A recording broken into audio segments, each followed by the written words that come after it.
जिस ATM card को तुम सिर्फ पैसे निकालने का जरिया समझते हो, वही कार्ड तुम्हारे मरने के बाद तुम्हारे परिवार की जिंदगी का आखिरी सहारा बन सकता है। लेकिन अफसोस की बात यह है कि इस देश में करोड़ों लोगों को इस बात की भनक तक नहीं होती, क्योंकि बैंक और सिस्टम इसे कभी भी जनता के सामने खुलकर नहीं बताते। सच्चाई ये है कि लगभग हर बैंक के डेबिट कार्ड के साथ पहले से ही एक एक्सीडेंटल बीमा जुड़ा होता है, जो 50,000 से लेकर 10 लाख तक का हो सकता है। और अगर कार्ड धारक की किसी दुर्घटना में मौत हो जाए तो वो रकम उसके परिवार को मिलनी चाहिए, कानूनन मिलनी चाहिए। लेकिन साजिश इतनी खामोश है कि लोगों को पता ही नहीं चलने दिया जाता कि उनके पास जो कार्ड है वो सिर्फ ट्रांजैक्शन का जरिया नहीं, एक जीवन बीमा की चाबी है। अगर कोई आदमी हादसे में मारा गया और उसके कार्ड से पिछले 3 महीनों में कोई एक भी ट्रांजैक्शन हुआ था, तो उसके घर वालों को बैंक से बीमा क्लेम मिल सकता है। जैसे स्टेट बैंक के रुपए गोल्ड कार्ड पर 2 लाख का बीमा मिलता है, सिग्नेचर कार्ड पर यह रकम 10 लाख तक पहुंच जाती है। HDFC और कोटक जैसे बैंकों के रुपए कार्ड भी 5 लाख तक का कवरेज देते हैं। मगर ये सब तब मिलेगा जब आपको इसकी जानकारी हो और आप समय पर दावा कर सको,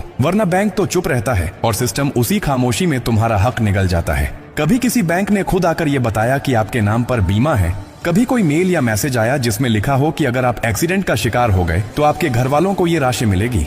नहीं आया, क्योंकि वो जानते हैं कि अगर आप जागरूक हुए तो उन्हें देना पड़ेगा और अगर आप चुप रहे तो बच जाएगा। इसलिए अब वक्त है खामोशी तोड़ने का। अगर आपके पास रुपए कार्ड है तो आज ही बैंक में जाकर पता कीजिए कि उसमें क्या बीमा है, कितनी रकम कवर होती है और क्या शर्तें हैं। अपने कार्ड से छोटे मोटे लेन देन करते रहिए ताकि बीमा एक्टिव रहे। और अगर आपके किसी परिचित की हाल ही में किसी हादसे में जान गई है तो उनके परिवार को ये जानकारी दीजिए ताकि वो बैंक से अपना अधिकार पा सकें। एक पोस्टमार्टम रिपोर्ट, मृत्यु प्रमाण पत्र, FIR और कार्ड की डिटेल्स के साथ वो बीमा क्लेम कर सकते हैं। ये उनका हक है, कोई एहसान नहीं।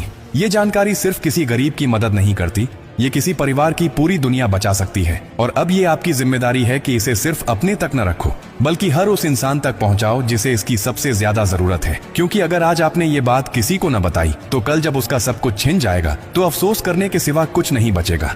अगर आपको ये जानकारी जरा भी काम की लगी हो तो इसे दिल से शेयर कीजिए, ताकि अगली बार जब कोई तुम्हारा हक छीनने आए तो तुम अकेले ना हो। तुम्हारे साथ तुम्हारा हौसला, तुम्हारा अधिकार और तुम्हारी आवाज हो।